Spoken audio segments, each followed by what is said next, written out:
It's not every day that an upcoming smartphone lineup gets revealed not by leakers or insiders, but by the brand itself. Yet that is exactly what happened when someone managing Poco's Belgian website briefly pushed the wrong button and uploaded the full pricing lineup for the still unannounced Poco X8 Pro and X8 Pro Max. And even though the listings were taken down almost immediately, the screenshots spread so quickly that the damage was already done.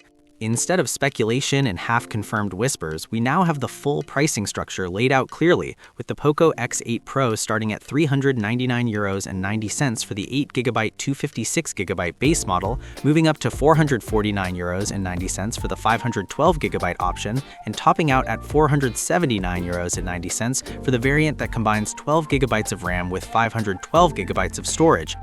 The Poco X8 Pro Max, on the other hand, immediately positions itself as the more premium device in the pair, beginning at €529.90 for the 12GB 256GB configuration and reaching €579.90 for the version with 512GB of storage. And while the RAM stays fixed across both models, it's clear that Poco intends the Max variant to carry the performance halo in the lineup.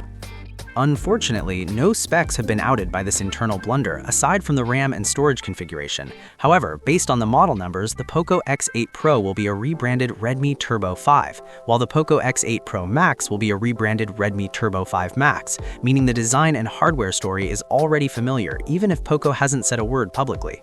If this mapping holds true, then the Poco X8 Pro should arrive with a 6.59-inch AMOLED panel running at 120Hz and capable of hitting 3500 nits of brightness. It should run the Dimensity 8500 chipset, a 50-megapixel OIS-enabled main camera, an 8-megapixel ultra-wide, and a 20-megapixel selfie camera, creating a package that fits comfortably into the upper mid-range performance tier. The X8 Pro Max, meanwhile, should be stepping things up with the larger 6.83-inch AMOLED display and the more powerful Dimensity 9500S, while still carrying the same camera setup as the regular Pro. So the main differentiators here will likely be the performance ceiling, the screen size, and of course that enormous 8,500 mAh battery, which pairs with 100 watts charging just like the 6,500 mAh cell expected in the regular X8 Pro.